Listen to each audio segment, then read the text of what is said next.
Okay, கொள்ளு பருப்பு recipe தான் பார்க்க போகிறோம். 8 மந்த்ஸ்லேருந்து 1 இயர் வரைக்கும் நீங்கள் இந்த ரெசிபியை கண்டிப்பாக கொடுக்கலாம்.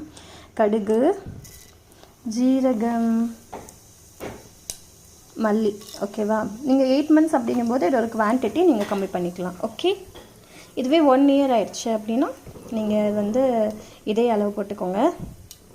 இருந்துருச்சு. இதுக்கப்புறம் இதில் தக்காளி, பூண்டு, சின்ன வெங்காயம் அதை ஆட் பண்ணியிருக்கேன். கொஞ்சம் அப்படியே இது வணங்கட்டும். ஓகே, கண்டிப்பாக கருவேப்பிலையும் கொத்தமல்லி இலையும் இதில் ஆட் பண்ணிக்கோங்க. ஏன்னா அது ரெண்டுமே குழந்தைங்களுக்கு ரொம்ப நல்லது. நம்ம எப்படியோ 8 மந்த்ஸ்லேருந்து நம்ம எப்படியோ லைட்டாக பிளெண்ட் பண்ணி தான் கொடுப்போம் இல்லையா? ஸோ அதில் இது நல்லாவே பிளெண்ட் ஆயிரும். அதுவும் இல்லாமல் நம்ம நல்லா விசில் விடுறதுனால இது நல்லாவும் வெந்துடும். ஓகேவா? கண்டிப்பாக என்கிட்ட இப்போ மல்லி இலை இல்லை, அதனால் நான் இதை ஆட் பண்ணல. மகிழுக்கு நான் இப்போ எங்கள் சாப்பாடு தான் ஊட்டிகிட்ருக்கேன். நான் என்னோடய சாப்பாடு காரமாக இருக்க பட்சத்தில் மட்டும்தான் நான் தனியாக அவனுக்கு இந்த மாதிரி செய்வேன். அப்படி இல்லைன்னா எங்கள் சாப்பாடையும் நான் கொடுத்துருவேன். எங்கள் சாப்பாடு எப்படி கொடுக்குறேன்னா அதுவும் காரம் இல்லாமல் தான் கொடுப்பேன்.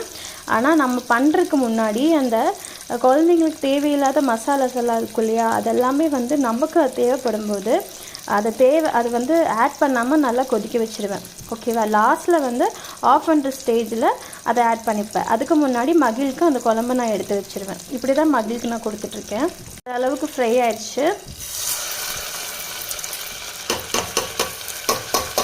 இதில் நம்ம ஊற வச்ச இதை ஆட் பண்ணிப்போம். ஓகேவா?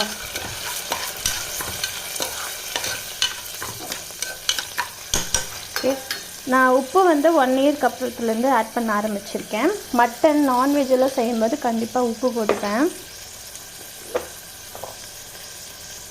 இங்கே பாருங்கள், இந்த மாதிரி ஒரு கல் உப்பு தான் கண்டிப்பாக யூஸ் பண்ணுங்கள், சால்ட் உப்பு யூஸ் பண்ணாதீங்க. இந்த மாதிரி ஒரு கல் ஆட் பண்ணிக்கிறேன். இப்போ இதில் தண்ணி ஊற்றிருக்கேன். அதுக்கப்புறம் மஞ்சள்தூள் போட்டாச்சு. கொஞ்சம் நான் பெருங்காயத்தூள் ஆட் பண்ணிப்பேன். ஓகே, குக்கரில் வச்சு ஒரு 10 விசில் விட்டுக்கோங்க. ரெடி ஆகிடும். இது கூட ரைஸ் நீங்கள் ஆட் பண்ணி கொடுக்கலாம், இல்லைன்னா இது மட்டுமே ஆட் பண்ணி கொடுக்கலாம். ஓகே.